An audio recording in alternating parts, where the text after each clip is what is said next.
Hello my lovely bookish friends and welcome to a Bookish Reset. Today I'm getting my reading journal up to date, also my Notion and working out my reading plans for May. But first let me finish my breakfast whilst continuing to read my current read.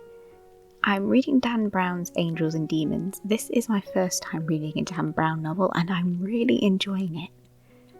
I've read like half the novel pretty much in one sitting. It's just so engaging and the chapters are really short and quick to read. I don't actually tend to read thrillers, so this one came as a bit of a surprise, but I'm just absolutely hooked in. I cannot wait to read some more. Let me show you my other current read, and that is The Lord of the Rings. As you can see, I have read a lot of this story and I now only have the final part, The Return of the King, to go. I feel like I've been reading this for a while now, but because I've been annotating and filming this for a vlog, it's taking me longer to get through, even though I am absolutely loving it. It's one of the best books I've ever read. I'm absolutely loving it. Now let me show you some of the books that I want to get to next month. When I have finished annotating Lord of the Rings, I want to annotate Howl's Moving Castle. As most of you know, I adore this book. It's one of my all-time favourites, but I have never annotated before, so I think this would be a really fun thing to do for a vlog. I think it'd be really fun to give it a go. Plus, I am buddy reading this with one of my friends, so I do actually need to get to reading this. But first, I really want to get to reading this book, well, this set of books, as I want to do a reread of the Nevermore series. I just adore this fun, whimsical, mid-of-grade series, and we are finally getting the fourth book for this month. It's release, like the fourth book's release has been delayed. I think it's been delayed twice, as it's been like my anticipated read for the last kind of 2 years. I have pre-ordered the audiobook for this and I'm just gonna, the day it comes out, I'm just gonna be sat listening to it. So during this week I want to try and get these books read so that I'm up to date and fresh with the story and ready to go. I'm actually going to start this today by listening to the first audiobook as I get my reading journal ready. Because I've been reading Lord of the Rings, I haven't read as much this month. Most of the books that I picked up were just nice, easy reads or audiobooks. The first audiobook I listened to was The Last Devil to Die. This is the fourth book in the Thursday Murder Club series, and I loved it. I ended up crying. It's so heartfelt and full of great characters that I just cannot wait to get back to. When the next book comes out, I'm going to be there and ready to read it. This is a cosy murder mystery series following these 4 characters who live in a retirement home, and it's just absolutely wonderful. Do give it a look. The next book I read was the start of my easy Regency romance reads. All of them were by Maisie Matthews, who is one of my favourite modern Regency writers, as her novels have great characters, are very romantic, but are clean closed door, which is what I prefer. And they usually have some other element to it as well, sort of like a mystery or something else that makes it a bit more exciting than just a plain straight up romance.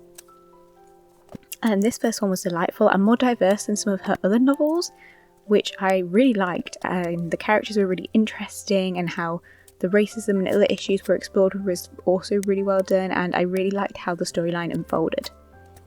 However, my favourite of the Mimi Matthew novels that I read was The Belle of Belgrave Square.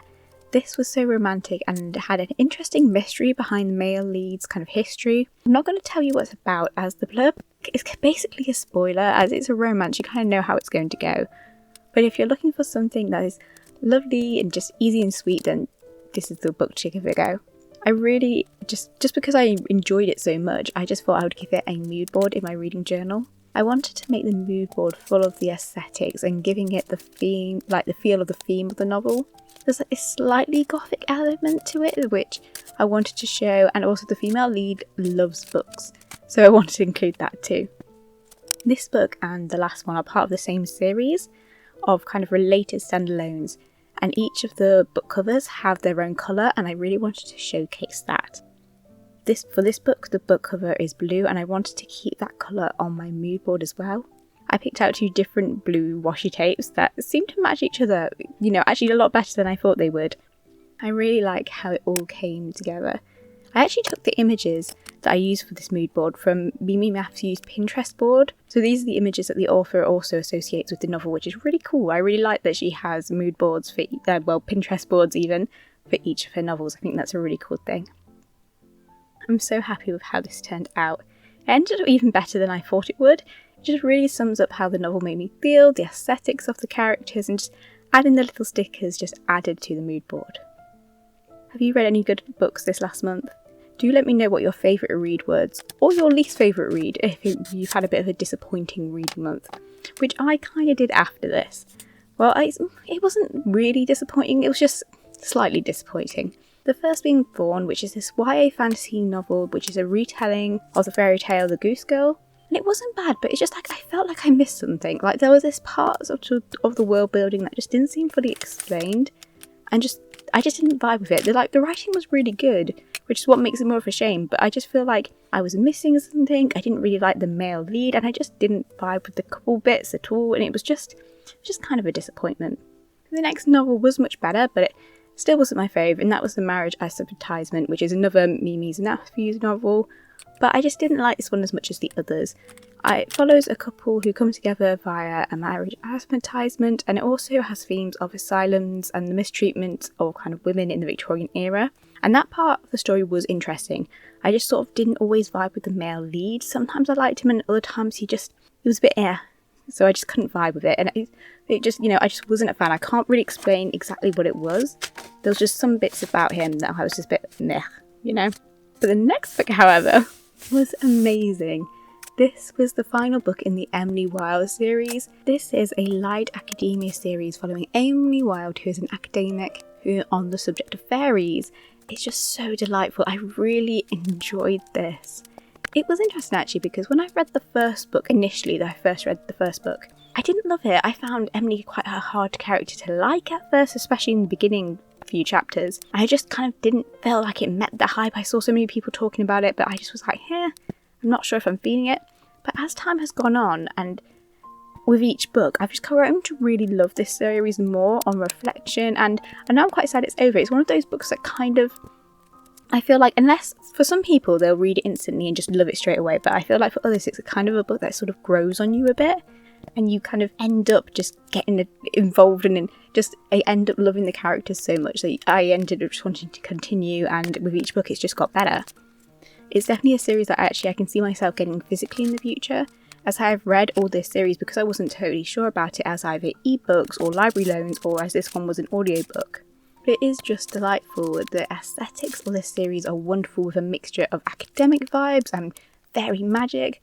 Plus the romance between Emily and Wendell is just the best in this book. There's just so much more of the couple, and seeing them together in the fairy room, it was just so much fun. I loved how the previous novels really tied back to this one as well, with reconnecting with the characters and storylines. It was just really nicely put together. This ended up being one of my favourite mood awards that I've done as well. I love how it all came together. I think I got plenty of the whimsical stickers that I could use, and I think it just really suited the aesthetics of the story and this series. It just came together so well. I really loved this board. It might actually be my favourite of the year I've done so far. Maybe up there with Watermoon, as it's just, it was also just it was just the most fun reads. It was just delightful, absolutely whimsical, and just, I really enjoyed it.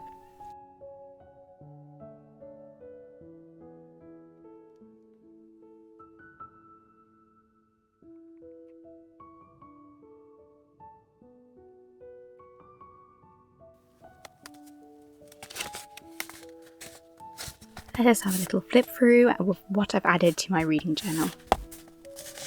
I'm super happy with how this has all come together actually. I really like how it all looks.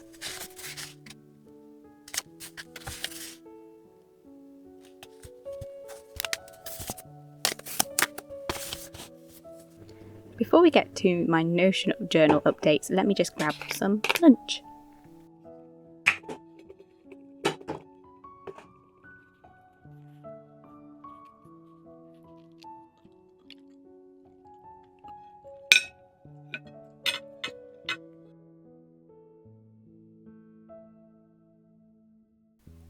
I actually don't have much to update for my Notion this time. I've only read one book off my physical TBR, which was the final book in the First Day Murder Club, Whilst this was only one, at least it gets me up to date with that series, which is handy so I can kind of cross all of those off. I've actually been thinking of going through my physical TBR and hauling some of the books, as there's just some on there that I don't think I really want to read. I want to sort out my bookshelf soon as well, and I feel like I might end up lessening my physical TBR just by unhauling some books. There's some books that I've had on there for ages that I just don't see myself getting to. I also don't have any manga to add to this tracker, as I haven't finished reading any volumes this month, surprisingly. Though I have been debating some other mangas that I want to try out, so I imagine soon there'll be more to add to this tracker. And this brings us to the end of this Bookish Reset video. I'm going to start editing this video whilst listening to the rest of the first Nevermore book. So thank you so much for joining me for this little reset. Do let me know what you've been reading in the comments below. And if you'd like to leave a comment but haven't got a good read you want to mention, then just leave a little book emoji below to let me know that you made it to the end. Until next time, my lovely bookish friends.